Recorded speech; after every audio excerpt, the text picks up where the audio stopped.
Good evening, everyone. This is Ashley from Written in Ash, and tonight's scary story reading is from the book Tales for the Midnight Hour by J.B. Stamper. Tonight's story is called A Free Place to Sleep. It was 2 a.m. in London, England. Tom and Dave were wandering through the streets like two sleepwalkers. They had inquired at hotel after hotel. None had vacancies. Now their footsteps echoed eerily through the empty, narrow streets of the city. I thought London didn't have fog anymore, Dave grumbled. During the last hour, a foggy mist had been settling over the city. It was getting difficult for them to see the hotel signs, and harder yet to see the street signs. I've got to find some place to lie down, Tom moaned. I don't care where, I just can't go any further. But go on they did, straining their eyes through the fog to find a place to stay. They walked from Piccadilly Circus to Green Park, then they headed north to Oxford Street. As they were walking down a street lined with four-story buildings, they saw a sign. It was hanging on the black iron fence in front of the building. For sale, it read. Listen, I've got an idea, Tom said. This place is probably vacant. What do you say we break in here and sleep for the night? I'm ready to try anything, Dave answered. The iron fence had sharp spikes on the top. Two climbed over the fence, putting their feet on the iron crossbars and then leaping over the spiked points. It was a tricky thing to do, tired as they were. Once over the fence, they tiptoed up to the front of the building. Through one of the windows, they could see that the rooms were being remodeled. It's empty. Yeah, but how are we going to get in? Dave asked. Tom reached into his pocket and pulled out his Swiss Army knife. He wedged his knife between the top and bottom window and turned the old brass lock. Then he pushed the bottom section open. Tom looked at Dave with a smug grin of satisfaction. Two boys hoisted themselves onto the window ledge and then climbed into the room. I don't want to sleep here. Too many nails and tools lying around. Okay, we'll check out the other rooms, Tom said. They went out into the hallway of the old house. The tramp stair twisted upwards like the stairs in an old Amsterdam canal house. Tom started up and Dave followed. On the second floor, they tried the doors on all the rooms. Everything was bolted.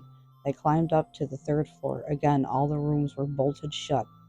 Looks like there is one more floor, Tom said, looking up at the staircase. They trudged up the final flight of stairs wearily. Dave was starting to complain again about being tired. On the top landing, there was only one door. The roof slanted steeply in on all sides. Tom tried the doorknob. To his relief, it opened. The two boys entered the small room. In it were two single beds and a dresser. A window overlooked the street below. Not bad, Tom said. He walked around to a stand and lit the candle that stood on it. Dave just fell on one of the old beds in exhaustion. Just then, a loud bang echoed upstairs. Dave jumped up. What was that? Tom crept into the hallway and stood there for a minute. Then he came back into the room. I think it was just the window we came in. It fell shut. We forgot to close it, didn't we? Oh yeah, Dave said, sitting down on one of the beds again. This place gives me the creeps, though. Come on, Tom said. It's a free place to sleep, isn't it? They both lay down on the beds. Tom lit a cigarette and then reached over and blew out the candle. As the light was extinguished, a weird cackle, almost like a laugh, seemed to come from the ceiling. Is that you, Tom? Dave asked, sitting up on the bed. No, Tom said, his voice uneasy. I think it was just something on the roof. Maybe we should get out of here, don't you think? Dave asked. Tom leaned back down in the bed. And go where? They both were quiet for a while. I mean, maybe this place is haunted or something, David said in the darkness. Be quiet and go to sleep. Dave stopped talking, but then something else broke the silence. It was the sound of feet moving up and down the staircase. Feet were moving faster than any human feet ever could. Footsteps seemed to slide, to slither, to glide up and down the stairs. I want to get out of here, Dave insisted. Okay, let's go. Tom jumped out of bed and lit the candle. Just then, doors started slamming downstairs, the doors that had been locked before, and that weird cackle came again, this time from the hallway. I'm afraid to go out there now, Dave said to Tom. He looked scared. Yeah, maybe we better stay in here. Tom walked over to the door. There was an iron bolt on it. He slid the bolt across the door frame. Nobody's going to get in through here. Tom went back and sat down on his bed. He tried to avoid Dave's eyes. He could tell that Dave was freaking out. He didn't feel so brave himself. Listen, we're okay, he said. There was a rattling sound from the door. The two boys' eyes were fixed on the doorknob. It was moving back and forth. No, no, no. Dave was shaking with fright on his bed. At least the bolt is there, Tom said to himself.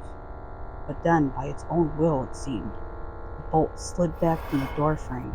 The two boys watched with horror as the door slowly, ever so slowly, moved open. After a few inches, it stopped. There was dead silence. Then the cackle, the weird, sick cackle, penetrated the room, and through the narrow opening in the door, a shapeless green blob began to ooze. Dave was frozen against the wall at the head of his bed. Tom jumped up and stood in the corner. More of this blob oozed in. It was like slimy green jelly. It had a smell of evil. Then suddenly a head appeared out of the green ooze. The head had a horrible face, a face covered with knife wounds. Cackle came from the face. Then suddenly, as it had appeared, the head disappeared back into the green blob. On the bed, Dave was making choking sounds in his throat. He was trying to scream but couldn't. The blob oozed through the air toward him. It seemed drawn on by his fear.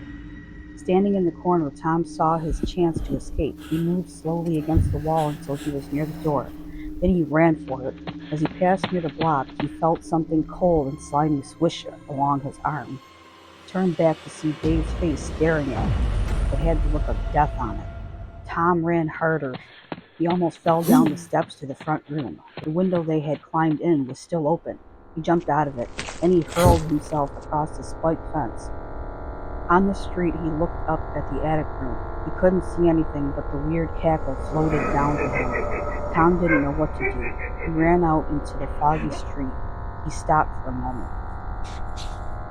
Then behind him, he heard Dave scream in agony. Tom started running again. He ran until he came to St. James Park. Then he still kept running and running. London, 21 June. Early this morning, police found the body of 18-year-old Dave Moore impaled on the spike fence in front of 50 Berkeley Square. The fourth-story window of the house was gaping open. Homicide detectives believe the young American was pushed down from the small attic room. His traveling companion, 18-year-old Tom Dodd, is being sought for questioning. Suicide was ruled out because the victim's body showed signs of a struggle. Although 50 Berkeley Square has long been known as a haunted house, the homicide squad told reporters that Scotland Yard does not believe in ghosts. The end.